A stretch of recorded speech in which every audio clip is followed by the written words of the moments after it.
BBC বাংলার সান্ধ্য অধিবেশন প্রবাহতে আপনাদের স্বাগত। আজ আপনাদের সাথে লন্ডন স্টুডিও থেকে আছি মানসী বড়ুয়া।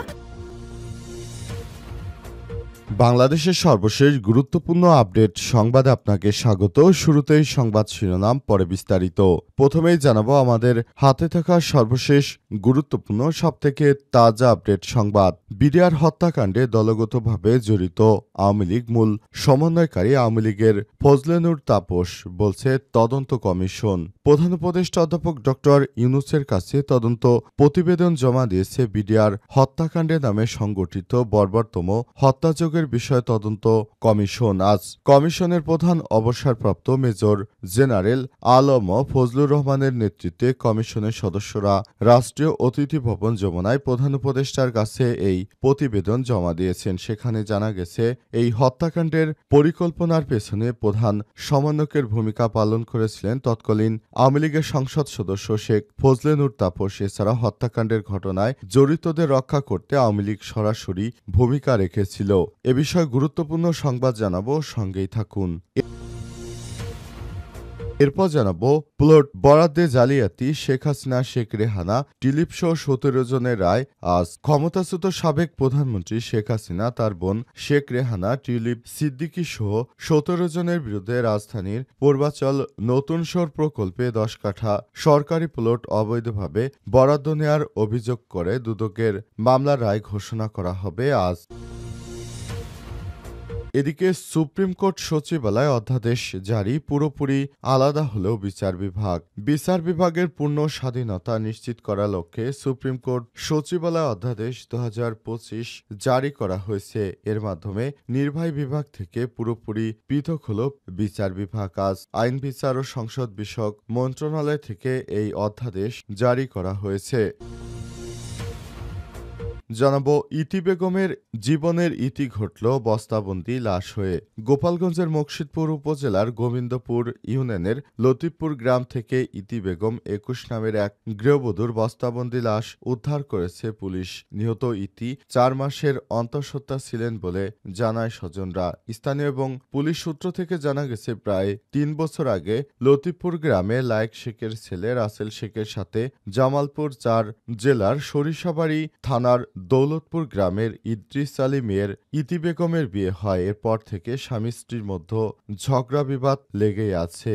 আজ পাশের বাড়ির পুকুরে বস্তাবন্দি লাশ দেখতে পেয়ে পুলিশকে খবর দেয় স্থানীয়রা। এই ঘটনার পর ইতির বস্তাবন্দি লাশ উদ্ধার করা হয়েছে, আর রাসেলের পুরো পরিবার এখন পলাতক। এবং সর্বশেষ জানাবো বাংলাদেশ ইস্যুতে নির্বাচন পর্যন্ত অপেক্ষার বার্তা ভারতীয় নৌবাহিনীর প্রধানের। বাংলাদেশ এখনও নির্বাচনের দিকে যায়নি, তাই প্রতিবেশী দেশ সম্পর্কে এখনই কোনো মন্তব্য করা উচিত হবে না বলে মনে করছে ভারতের নৌবাহিনী প্রধান অ্যাডমিরাল দীনেশ কুমার ত্রিপাঠী। তিনি বলেছেন, বাংলাদেশকে এখনও তিনি বন্ধু দেশ হিসেবেই দেখেন। প্রতিবেশী দেশের পরিস্থিতি দ্রুত স্বাভাবিক হবে বলে মনে করেন ভারতের এই নৌবাহিনীর কর্মকর্তা। তিনি বলেছেন, আমরা বাংলাদেশকে এখনো বন্ধু রাষ্ট্র হিসেবেই দেখি। প্রিয় দর্শক, এতক্ষণ শুনছিলেন সংবাদ শিরোনাম, এবারে বিস্তারিত। তবে তার আগে বন্ধুরা, অনুরোধ থাকবে এই সংবাদটিতে একটি লাইক দিন। এই চ্যানেলে আপনি নতুন হয়ে থাকলে আমাদের সংবাদটি দেখতে দেখতে চ্যানেলটি সাবস্ক্রাইব করে রাখুন। কমেন্ট করে বন্ধুরা আপনার মূল্যবান মতামত জানিয়ে দিন আপনি বিশ্বের কোন দেশ থেকে বা বাংলাদেশের কোন স্থান থেকে আমাদের সংবাদটি দেখছেন এবং শুনছেন। আর বন্ধুরা, সংবাদটি আপনার সোশ্যাল মিডিয়া ফেসবুকে শেয়ার করে বন্ধুদেরও দেখার সুযোগ করে দিন। গাজা যুদ্ধে আপনি যদি নিরীহ ফিলিস্তিনিদের ভালোবেসে থাকেন, কমেন্টে ইয়েস লিখে বিশ্ববাসীকে জানিয়ে দিন। এবারে বিস্তারিত।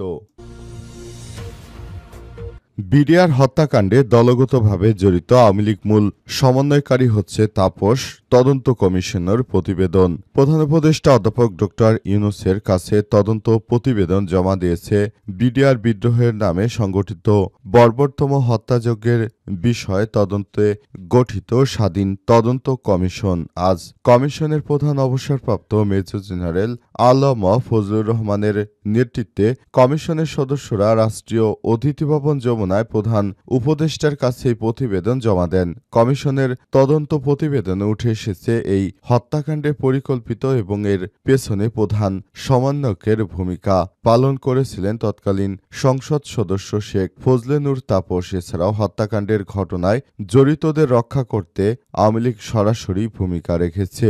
তদন্ত প্রতিবেদন গ্রহণ করে প্রধান উপদেষ্টা বলেছেন, বিডিআর হত্যাকাণ্ডের ঘটনায় জাতি দীর্ঘদিন ধরে অন্ধকারে ছিল।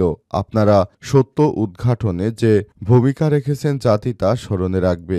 জাতির পক্ষ থেকে আপনাদের প্রতি ধন্যবাদ জানাচ্ছি। ডক্টর ইউনূস আরও বলেছেন, ইতিহাসে এই ভয়াবহতম ঘটনা নিয়ে জাতির অনেক প্রশ্ন ছিল। এই কাজের মধ্য দিয়ে সেসব প্রশ্নের অবসান ঘটবে। এই প্রতিবেদনে শিক্ষণীয় বহু বিষয় রয়েছে। জাতির জন্য মূল্যবান সম্পদ হয়ে থাকবে এই তদন্ত প্রতিবেদন। তদন্ত প্রতিবেদনের বিষয়ে কমিশন প্রধান ফজলুর রহমান বলেছেন, তদন্ত কাজ সুষ্ঠু, নিরপেক্ষ ও ত্রুটিমুক্ত করার সাথে সর্বোচ্চ পেশাদারিত্ব বজায় রাখা হয়েছে। আমরা যখন কাজ শুরু করি তখন ১৬ বছর আগের এই ঘটনার বহু আলামত ধ্বংস হয়ে গেছে। এই ঘটনার সঙ্গে সম্পৃক্ত অনেকেই এখন বিদেশ চলে গেছে। আমরা যতটুকু পেরেছি আমরা ততটুকু এখান থেকে উদ্ধার করার চেষ্টা করেছি।